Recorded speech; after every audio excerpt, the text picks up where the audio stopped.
Hi, Jennifer. How are you? I'm doing great. How are you? I'm doing good. Thank you for being with us. I know you've had a long day at work, so I really appreciate Oh, your it's my pleasure.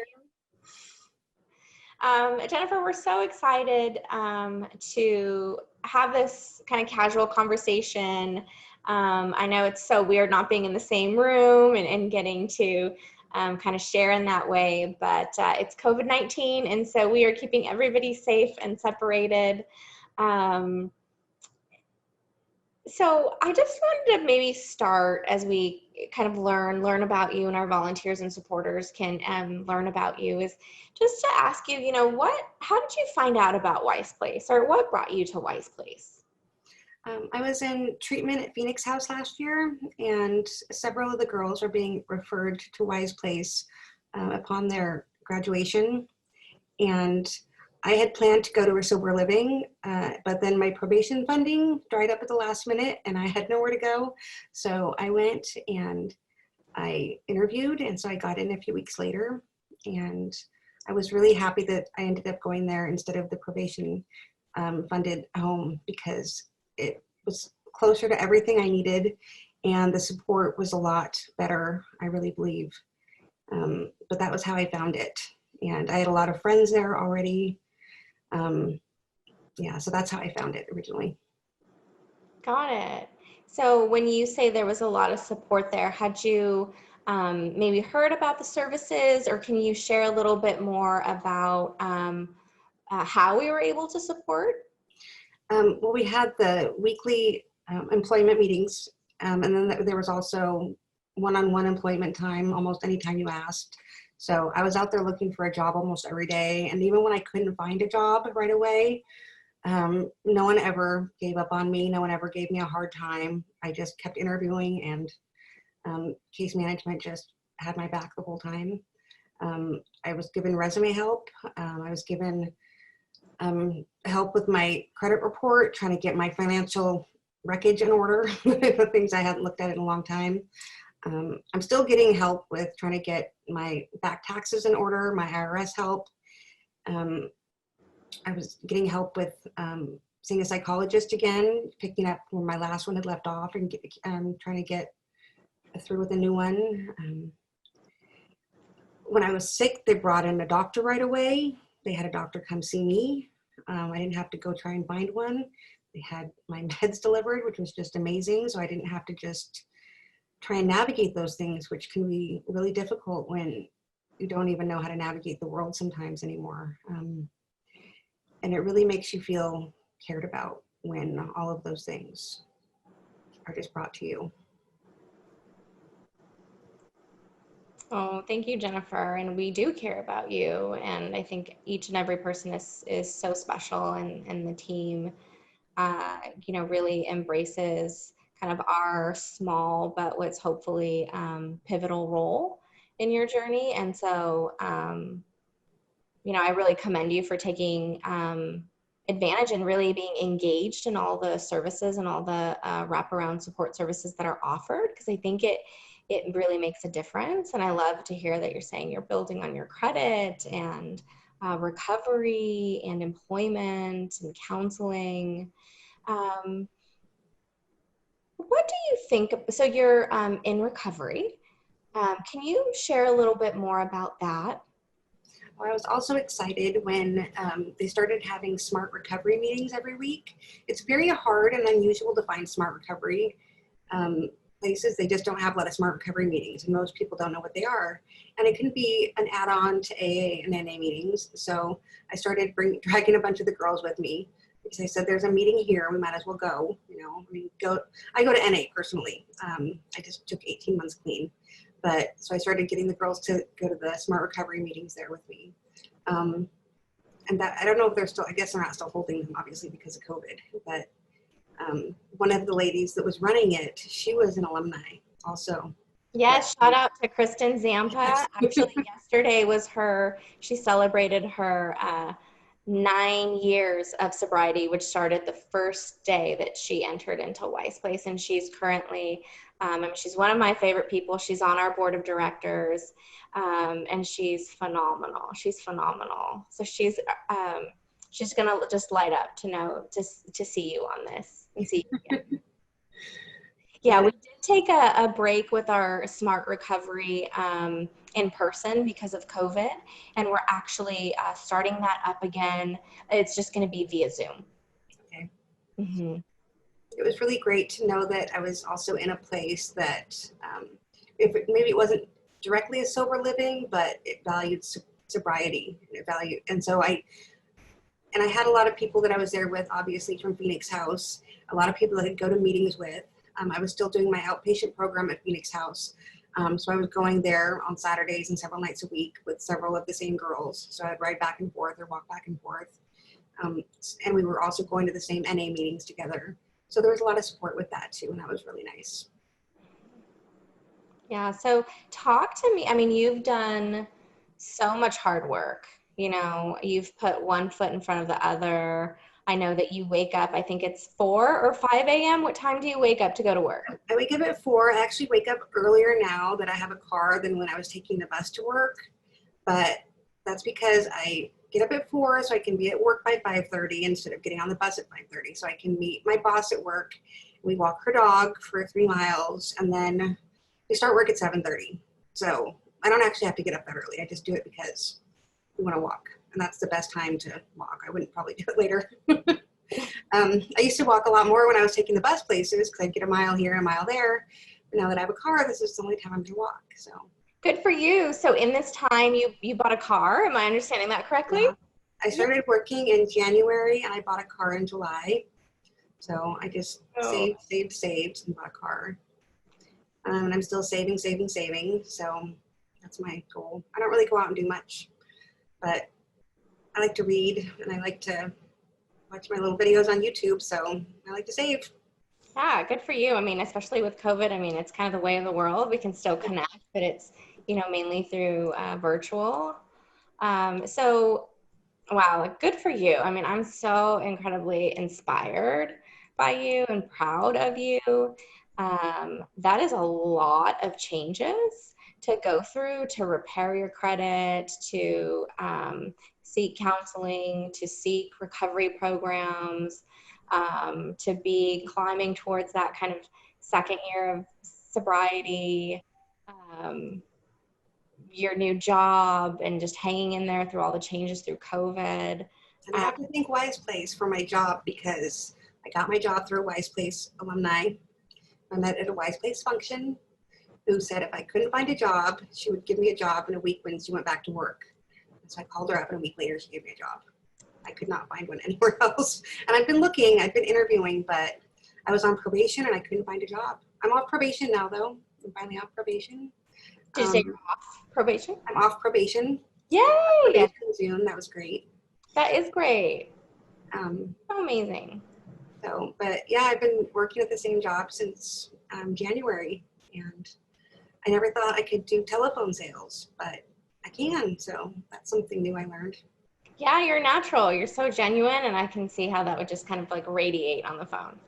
How was it, coming from kind of a sober living to WISEPlace? Unpack that for me a little bit because they have similarities, but then, they certainly have some differences too, right?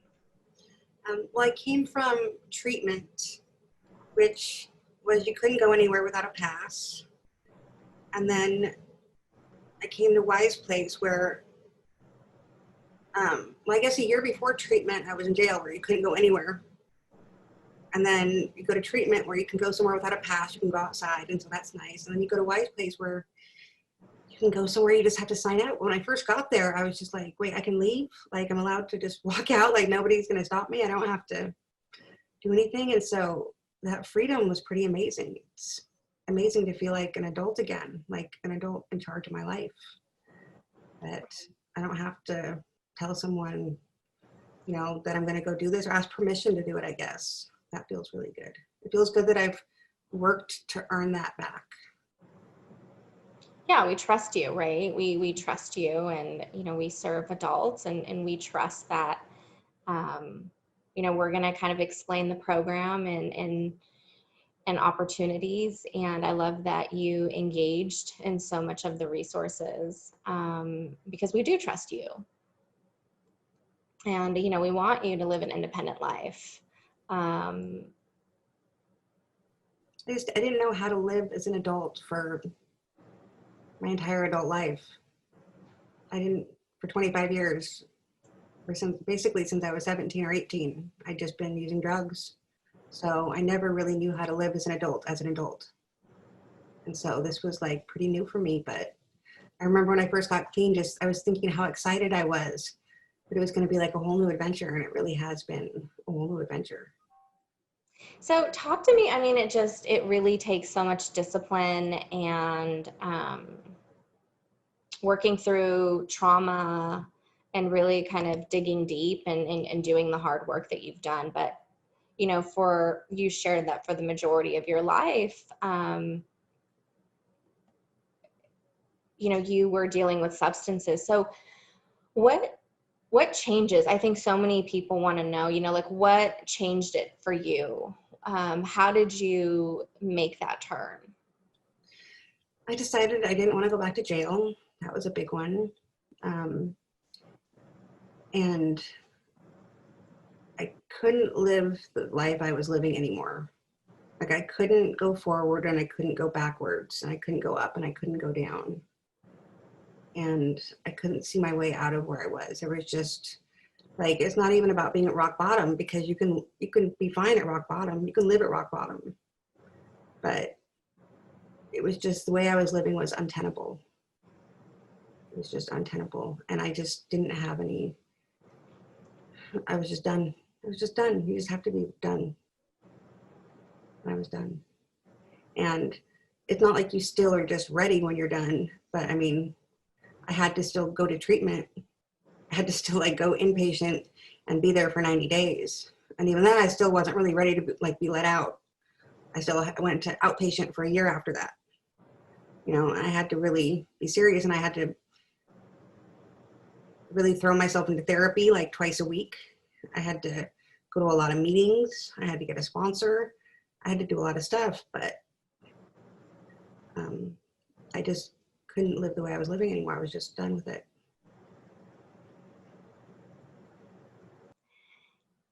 Jennifer, you know, if you had to describe your experience at WISEPlace in one word, I know that's so hard to do, but how would you describe it?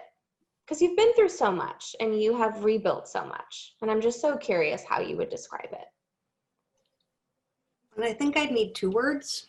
I would need Deal. safety and I would need independence, because I really felt safe. I really feel safe there.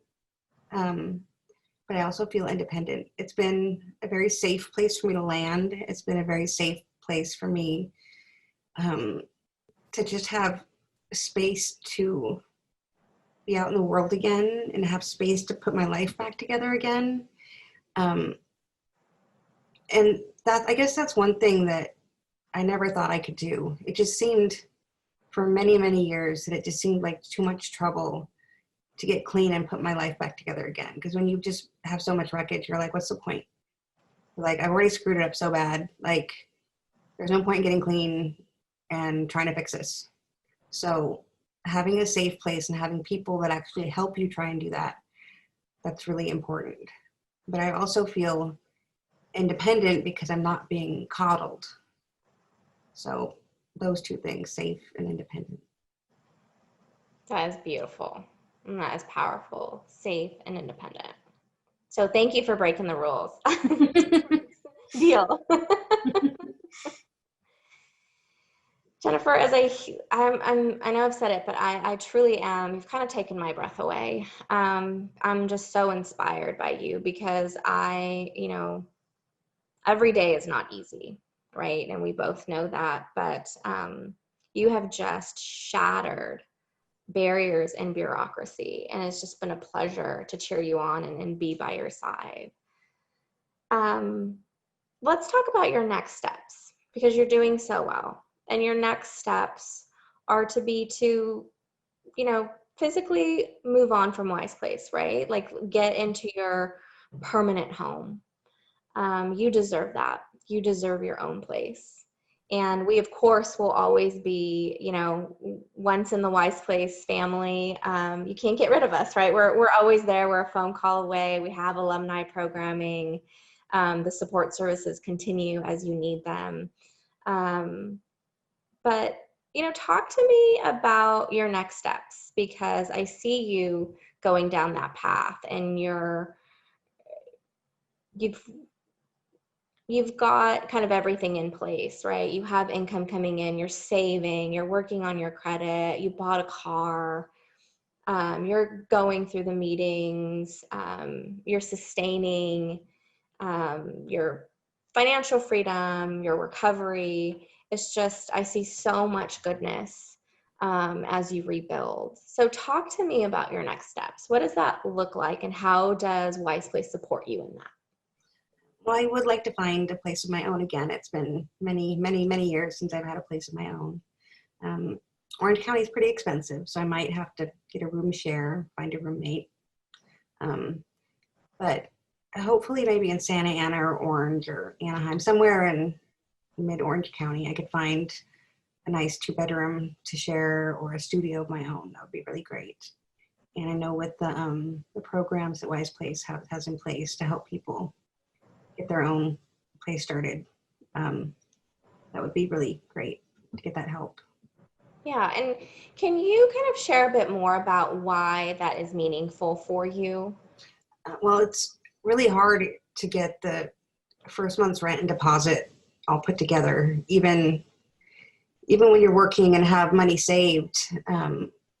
Just you have a lot of unexpected expenses or emergencies come up. So to get all that money together at once can be kind of daunting sometimes.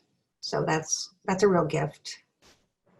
I think people forget, you know, when you've had the opportunity to stay housed in one place, you know, you forget how there's application fees and background fees, and you're often paying the first and the last month's rent and deposits, and it is expensive, and you're buying a bed and a refrigerator. And so you know, we definitely recognize that first month could be a barrier. And it's not that you can't sustain it, because you very much can. It's just that first month is often like 4 times more expensive than the month to month after that. Right. Yeah. Well, Especially from people that are coming from the streets that don't have any furniture, any appliances, anything, and have been out of their own place for so long. That's a lot to get in one place. That's a lot. yeah, it really is. And so we recognize that. And so, you know, we are, thanks to the support of the Hope and Housing Alliance, we are there for you when you are ready for that. But I love that you're continuing to save. And we are so excited for your next step. And of course, we will all stay in touch. Tell me what you're most excited about having your own place. I would love to get a dog again. I haven't had a dog in years, and I miss having my dogs and my cats. I used to have a lot of pets. Oh. I really miss having pets. Well, that's going to be a fun household, Jennifer.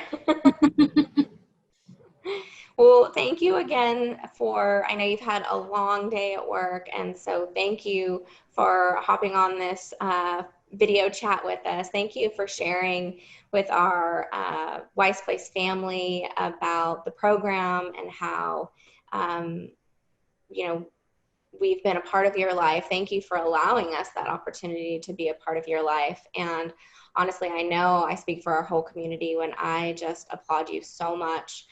You're so resilient, and just keep it up. I mean, I love the safety and the independence. And when you leave WISEPlace, just know that we are always a phone call away, and we are just cheering you on.